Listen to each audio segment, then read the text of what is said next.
Anunsyo ni dating Gobernador ng Ilocos Sur na si Chavit Singson ang pinaplanong one-time big-time rally laban sa korupsyon at inimbitahan ang mga kabataan, simbahan at lahat ng Pilipino na makiisa. Sa naturang rally, posibleng magmarcha ang mga ito patungo sa Malacanang. Sa ngayon, wala pang itinakdang petsa para sa posibleng rally at ang mga kalahok na grupo ang magpapasya kung kailan ito gaganapin.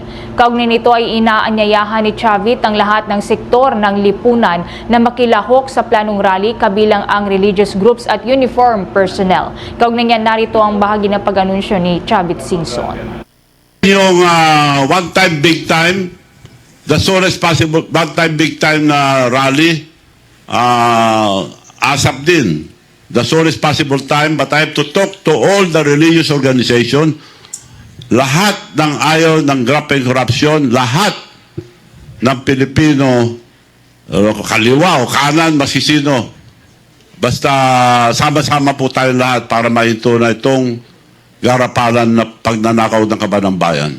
Samantala, sinita rin ni Singson ang administrasyon ni Pangulong Ferdinand Marcos Jr. at tinukoy ang umano'y multi-billion peso flood control projects doon sa Ilocos Norte bilang substandard o ghost projects. Kabilang dito ang mga proyekto sa Maysarat, Nueva Era Adams, gayon din sa Pasukin at Pidig na karamihan umano ay binayaran ng maaga. Sa tanong kung sakaling kasuhan siya ng sedisyon, kasunod ng kanyang mga pahayag laban sa Pangulo, matapang na sinagot ito ni Singson. Sabay nilinaw na hindi siya nananawagan para ipatanggal ang presidente, kundi para tumindig laban sa graft at korupsyon, kaya't hindi anya ito maituturing na inciting to sedition.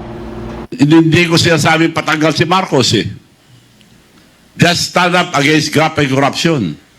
That's not inciting. Basta na. Kung gusto nyo na ako kulong nyo na ako. I don't mind. By the way, for the information of everybody, they tried to file a plunder case against me. Hindi po totoo yun. Kung totoo yun, magpapakulong ako. Bahagi yan ang pahayag ni dating Ilocos Sur Governor Chavit Singson. For the most trusted source of news and information, visit our website at www.bomboradio.com. Follow us on Bombo Radio mobile app, Facebook, YouTube, TikTok, and X, formerly Twitter.